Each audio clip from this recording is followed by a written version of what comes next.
La Cour suprême américaine qui a donc jugé que les droits de douane réciproques imposés par Donald Trump en 2025 étaient illégaux. Bonjour Charles. Bonjour David, bonjour à tous. Charles Sana, fondateur du site Insolencia. Et Charles, c'est la plus haute juridiction américaine qui annule une large partie de cette droit de douane américain, du président américain. Décision qui est une honte absolue, c'est ce qu'a dit Donald Trump. Sur le fond d'abord, la Cour, elle dit quoi? Finalement, elle pose des limites au pouvoir du président américain en rappelant que c'est seul le Congrès qui peut imposer les droits de douane. C'est ça, sur le fond de l'histoire? Sur le fond de l'histoire, c'est pas ça va même plus loin que ça, David. La Cour suprême, elle pose pas une limite ou des limites au pouvoir du président. Elle rappelle ce qui est son rôle, quelle est la séparation des pouvoirs, et donc elle rappelle que là, Donald Trump, en gros, il n'a pas utilisé le bon levier. D'ailleurs, ce qu'il est en train de faire là, puisque les nouveaux droits qu'il met à 15%, il utilise un autre levier, on en parlera plus tard, qui est un autre levier juridique, mais la Cour suprême lui rappelle qu'il n'a pas utilisé le bon levier, qu'il n'avait pas le droit d'imposer des droits de douane de ce montant-là par rapport à la loi qu'il a utilisée qui ne lui donnait pas le droit de le faire, puisque c'était pour la Cour suprême un pouvoir avant tout législatif, donc effectivement appartenant au Congrès. Et alors le Congrès pourrait parfaitement autoriser, et c'est ce qu'elle dit, la Cour suprême dans son arrêt, le Congrès, donc les parlementaires américains pourraient tout à fait autoriser le président américain à mettre ses droits de douane, mais il doit être autorisé de manière explicite à pouvoir le faire. Évidemment, le Congrès n'avait pas voté l'autorisation spécifique et parfaitement matérialisé pour que le président américain puisse prendre ses décisions de droit de douane, et donc la Cour suprême les retoque. La Cour suprême en profite pour préciser également que tous les litiges liés à ces droits de douane doivent être réglés par la Cour réglant les litiges liés au commerce international. Et enfin, dernier point et pas des moindres, la Cour suprême américaine ne se prononce pas sur les droits de douane qui ont déjà été perçus. On parle quand même d'à peu près 175 milliards de dollars de droits de douane qui ont été encaissés par les douanes américaines. Et donc là, la Cour suprême ne dit pas qu'il faut rembourser ou pas rembourser. Donc, vous voyez, à la fois, il y a des précisions et puis à la fois, il y a des zones d'incertitude très importantes consécutives à cette décision de la Cour suprême américaine. C'est un revers majeur pour lui, pour Donald Trump, parce que c'est un des piliers, les droits de douane, de sa politique économique, diplomatique, avec pourtant une majorité de la Cour suprême qui est conservatrice, pourtant. Mais c'est un revers majeur pour sa politique économique. Il faut bien se rendre compte que dans la stratégie de Donald Trump, les droits de douane, c'est faire, vous savez, je fais un peu la comparaison avec chez nous, l'histoire de TVA sociale. C'est-à-dire que soit vous taxez le salaire et vous taxez l'emploi, soit vous taxez les revenus, ce qui revient à taxer le fruit de l'emploi, d'accord, puisqu'on gagne nos salaires par rapport à nos emplois. Donc que vous taxiez le travail au niveau de l'entreprise ou le travail au niveau du salaire perçu et du salarié sur l'impôt sur le revenu, c'est pareil, vous taxez le travail, ou alors vous taxez la consommation. Et dans des pays qui importent de plus en plus et qui produisent de moins en moins, l'idée de la TVA sociale qui consiste à taxer la consommation, c'est plutôt une bonne idée, puisque nous taxons de manière indirecte, évidemment, en majorité, tout ce qui est produit à l'étranger, loin de chez nous. Donc, plutôt que de taxer le travail qui lui est fait chez nous. Donc c'est plutôt une bonne idée. Aux États-Unis, ils n'ont pas la TVA comme on l'a chez nous, donc ils n'ont pas ce concept de TVA sociale, et donc Donald Trump avait lancé cette stratégie et cette idée de droit de douane pour taxer en réalité la consommation qui vient de l'étranger.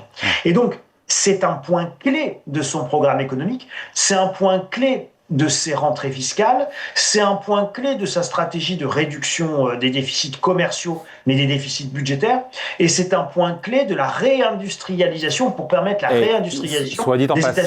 passant, Un sacré revers politique et économique. Ouais. Soit dit en passant, on n'a rien vu de tout ça quand on regarde 100 000 emplois industriels détruits en 2025, déficit public qui est toujours autour de 6%, et déficit commercial qui est au plus haut historique. Ça n'a pas produit, en tout cas en 2025, ses effets, cette droit de douane. Oui, alors là-dessus, il n'y a rien de très étonnant, David. Alors d'abord, la mondialisation, elle a mis 40 ans à se faire. Bon, donc vous imaginez bien que le processus de mondialisation qui a été initié à la fin du communisme, et donc on va dater ça globalement de 1990 avec l'effondrement et la chute du mur de Berlin, la mondialisation commence à partir de ce moment-là. Donc de 1990 à 2025, bon, il va se passer à peu près 30 à 40 ans.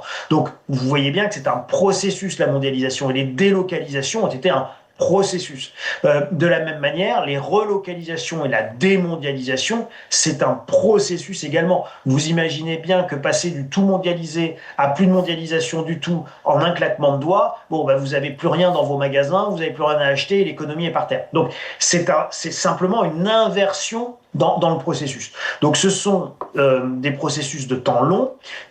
Vous avez en plus des forces de rappel à court terme, notamment le fait de stocker. Et c'est assez logique, si vous êtes un industriel, si vous êtes une entreprise et qu'on vous annonce des droits de douane, ben vous commencez par acheter à pas cher ce que vous pouvez acheter à pas cher aujourd'hui, à surstocker et à le vendre un petit peu plus tard avec d'ailleurs une meilleure marge en disant ah, c'est les droits de douane, c'est pas ma faute, même si vous l'aviez acheté avant. Donc ça c'est une bonne guerre. Et donc à court terme, vous pouvez avoir des effets comme ça, des effets de bord qu'on va même appeler des effets Cobra. On pense pas prendre une décision et puis cette décision elle entraîne même un effet inverse à court terme et parfois même à long terme. Donc ça, je suis pas très étonné à court terme, ça devrait mettre du temps à s'inverser. Là, le souci auquel est confronté Donald Trump, c'est que il ne peut même plus mettre aujourd'hui de droits de douane différenciés. Or, vous voyez bien que si on veut faire de la démondialisation, mettre tout le monde à 15%, ça n'a pas de sens. Si vous souhaitez cibler spécifiquement la Chine, par exemple, qui est en train de vous tailler des croupières commerciales. Donc c'est un vrai problème, là, aujourd'hui, pour Donald Trump. Ouais, on pourrait croire qu'après la décision de la Cour suprême, terminée, game over sur les droits de douane. Non, le président américain qui nous dit, allez, 10%, finalement 15% pendant le week-end, pour tous les pays du monde, sur les importations, encore une fois, du monde entier, sans différence, en s'appuyant sur le Trade Act, et plus précisément sur la section 122. Ils vont entrer en vigueur, là, demain, on y est, c'est pour demain, mais droits de douane, donc c'est pas terminé, sauf que là, c'est limité dans le temps à 150 jours. Donc c'est temporaire, renouvelable une fois, mais il faut l'accord du Congrès. Et là, vous voyez bien le problème politique qui se pose avec, à l'arrivée, les élections de mi-mandat. Donc là, situation et séquence économique extrêmement compliquée pour Donald Trump. Alors, c'est compliqué et c'était à la fois assez prévisible, puisque bon, Donald Trump a décidé de lancer une politique qui va complètement à l'encontre de ses, encore une fois, 40 dernières années d'ouverture, de mondialisation, de commerce mondial. Souvenez-vous, ça avait commencé par le GATT, le General Agreement Trade, Tariff and Trade. Merci David. Et puis ça s'est transformé en OMC, l'Organisation mondiale du commerce. C'est 40 ans d'histoire de la mondialisation, 40 ans où le pouvoir profond qui s'est installé est un pouvoir économique qui évidemment retire des gains absolument énormes de la mondialisation.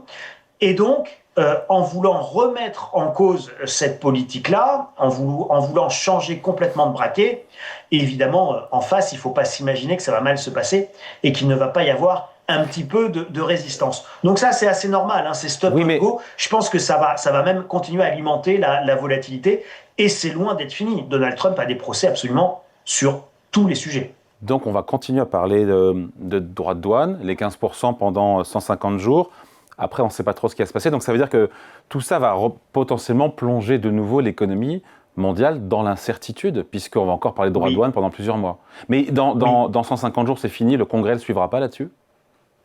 Alors, moi, je 150 pense jours, que, c'est juillet, c'est juillet, c'est mi-juillet. je pense que le Congrès ne suivra pas, en tout cas jusqu'aux élections de mi-mandat, qui, me semble-t-il, sont plutôt au mois de novembre. J'ai plus la date en tête, mais c'est plutôt vraiment dernier trimestre de l'année.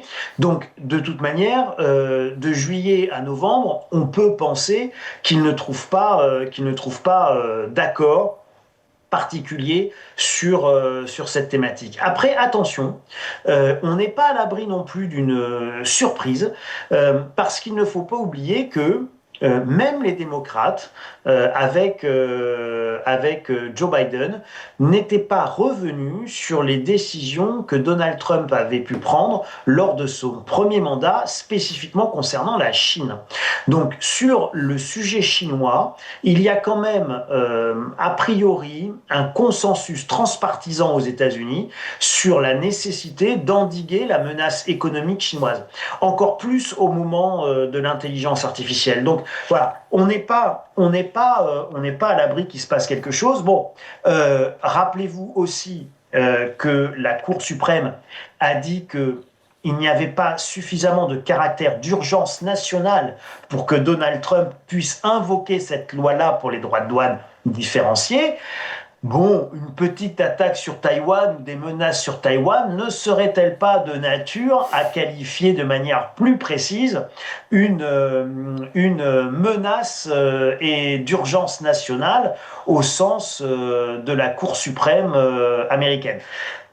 Donc, vous savez, on n'est pas à l'abri que Donald Trump revienne à la charge. Je crois que tout le monde a bien compris, qu'on l'aime ou qu'on l'aime pas, c'est pas le sujet, que c'est un homme extrêmement déterminé et qui ne supporte pas évidemment qu'on lui dise non, et que si on le fiche dehors par la porte, il rentrera par la fenêtre, si on lui ferme la fenêtre, il rentrera par la cheminée, mais que vous n'allez pas vous débarrasser de lui ou de sa stratégie économique comme ça.